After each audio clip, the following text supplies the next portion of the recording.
What couldn't you live without? My bike. Yeah. My bike is kind of the happiest place that I find myself and the most efficient way I like to get around London.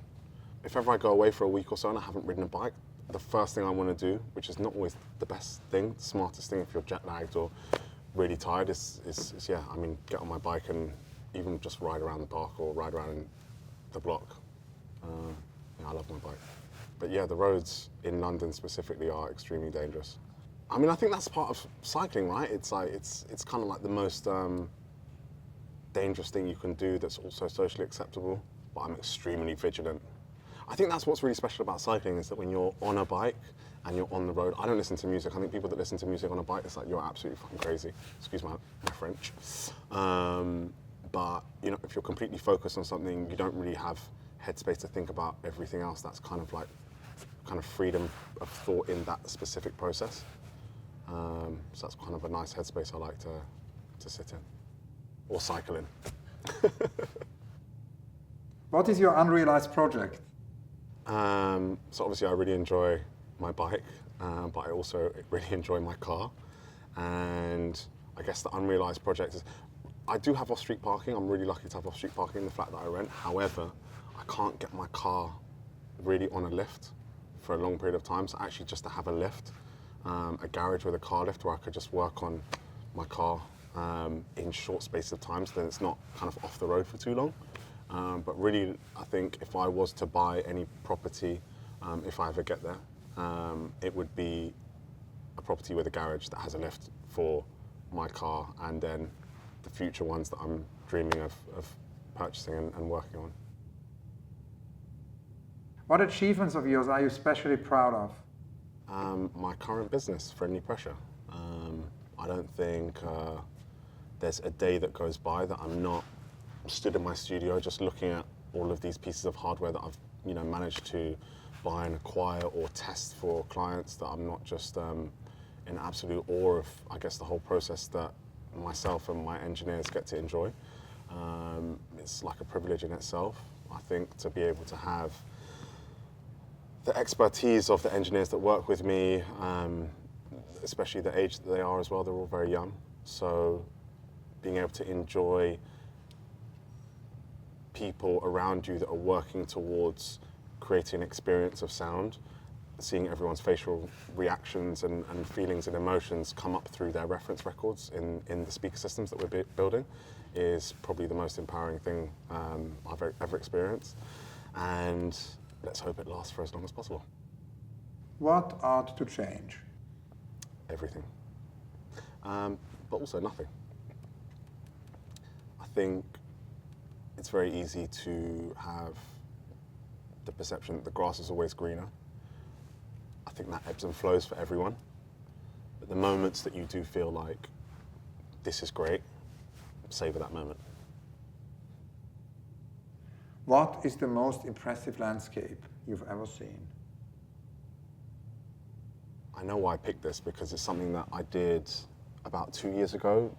My best friend, and a couple of other friends that we knew were not going to make the summit, we all decided to summit Mount Toubkal, which is the highest mountain in the Atlas Mountains. Very specifically, I wanted to summit this mountain because at the top, actually the summit, which was the last part of the climb, you needed crampons for, and I've always dreamt of wearing crampons. And I was really sad that actually our climbing guide didn't have an ice pick, and I've always just dreamt of having crampons and an ice pick. However, on the way down, someone coming down with us did have an ice pick, so I had a picture with an ice pick and crampons. But specifically the landscape up there, I totally understand why the civilized man has want to summit mountains. Once you reach the top, there's nothing like you've ever seen it in your life. Not just because it's unbearably cold, but just to know that not many people have been up there, and it's extremely physically enduring process. The reason I said it was amazing that a lot of us went up, but not all of us summited. Actually, 5 of us went up there, and it was only 2 of us that summited. So after that, I was like, let's do Kilimanjaro, let's do Everest. Not yet, though. I've got other things to do before then. Which building would you like to live in? The one that I build, which obviously has the garage for the car with the lift in it. Yeah. The bikes, the cars, all, yeah. What's the best question to ask to get to know a person? What's on your Spotify playlist? obviously I have a million Spotify playlists for every mood. I'm from London, so depending on the time of year or the season or the people that I'm around at any given time, I like to curate something that is a representation of that moment.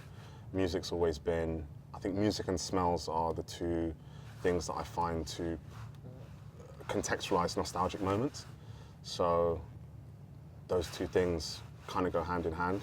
My playlists are not organized, but when I'm going through my playlist to play music is when I manage to curate that moment sonically. Describe a smell you would recognize with your eyes closed. An ex's perfume. What's something you recently discovered about yourself? That it's possible to overcome addictions or vices or habits if you really want to. If you don't want to, don't think about it. Don't talk about it. It's not going to happen. If you want to, it's possible. When you need inspiration, where do you go? I get on my bike. What is the most attractive quality in a partner?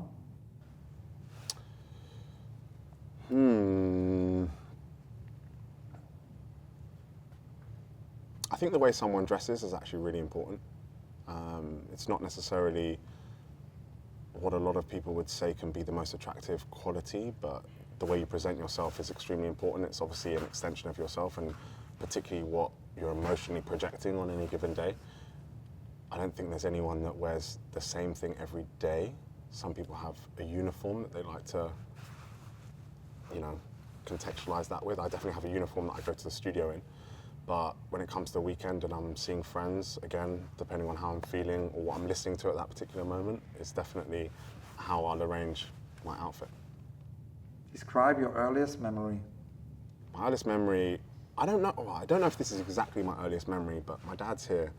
I do very clearly remember being on his shoulders at Carnival. One of my, I was there with him, my mum. I just remember being on his shoulders and looking over, a sea of people, seeing sound systems, hearing sound systems, smelling, steel drums, cooking jerk chicken, a lot of Caribbean food. That's probably what stuck with me the most. I think there's a couple of other memories that aren't as clear and as lucid, but that one's one that I obviously reference a lot.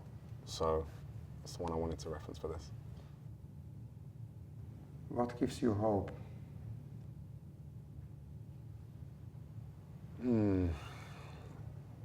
I think protest is really important.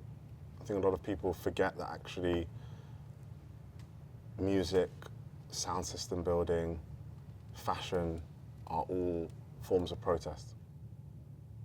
In many different ways and forms. Maybe some are more aggressive than others, some are more palatable than others, but protest is definitely something that should give everyone hope.